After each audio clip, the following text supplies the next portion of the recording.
Hi, this is Kirsten West, finishing my last few questions from my self-reflective responses. So question 12, to what extent do you communicate across cultures and among diverse cultural groups about policies and practices to improve student learning? Working with a diverse group of educators within the building, and also working with a diverse group of instructional coaches within the district. This is something that we talk frequently about, is how to improve student learning. I think it's key to always be aware of someone's background. Definitely, since taking the Leading for Social Justice and my Fundamentals of Administrative class, can't remember the title of that class, I think it's key to know who people are and what their backgrounds are before you get into dialogue. So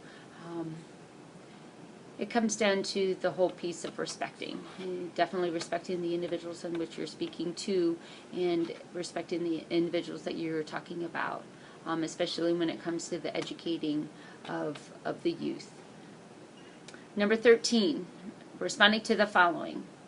When we teach, write about, and model the exercise of leadership, we inevitably support or challenge people's conceptions of themselves, their roles, and most importantly, their ideas about social systems make progress on problems. Leadership is a normative concept because implicit in people's notions of leadership are images of social contract.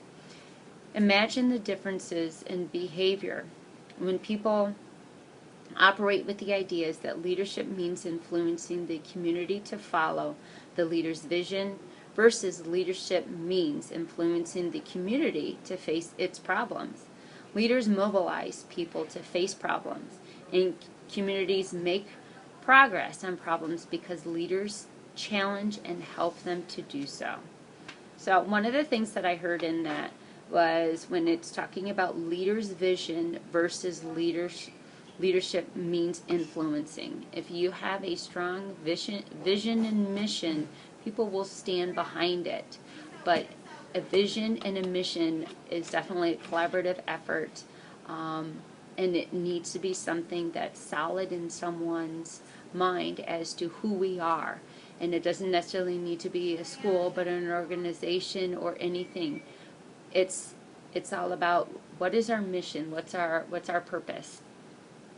But if you're leading through influence, then it's more of a power and control. But if people are standing behind your mission and your vision, then you are empowering others. And I think that's ideal as a leader, is to be able to empower others to lead themselves. And I think it goes back to the oppressed and the oppressor. So definitely you want to empower people to be a leader within their own lives, and within, especially a school setting. I mean, be a leader within your classroom as a teacher educator. Number 14, respond to the following. To do nothing once informed is tantamount to the immoral position of conspirator. The moral position is to commit oneself to end oppression. What is your first reaction to this quote? Well, it takes me back to the pedagogy of the oppressed. The whole idea, the moral position is to commit oneself to end oppression. Definitely you want to support everyone. You want to be in a position where you are not dominating and controlling others. And as a leader or an educator, you want to make sure that it goes back to that whole notion of empowering others. Like those other questions, creating a safe foundation and a solid foundation where people are understanding that they can be respected. They have the freedom to be themselves. It's like it says, once informed is tantamount to the immoral position to the conspirator. To do nothing. I mean, you should always make sure that you're standing up for the rights of others, being in everyone's corners, students, teachers, and supporting them.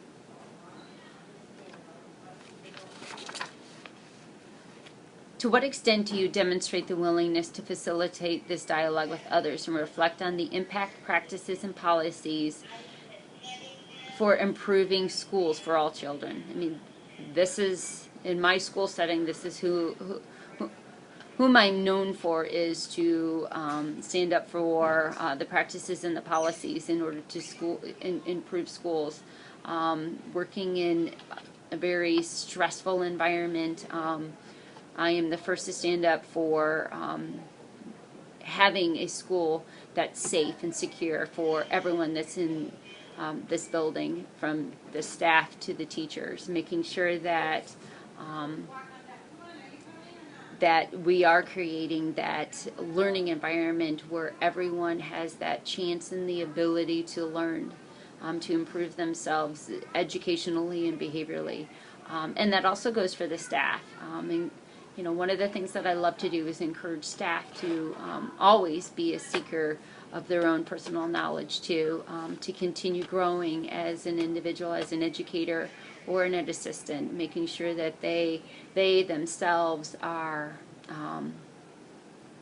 you know, and you know, here for the safety of the students in our school. Definitely, like I said, this is who I'm known for, being willing to have dialogue with the administrators in the building, and sometimes even with the people that are within the district at district level. So there are my questions. Thank you.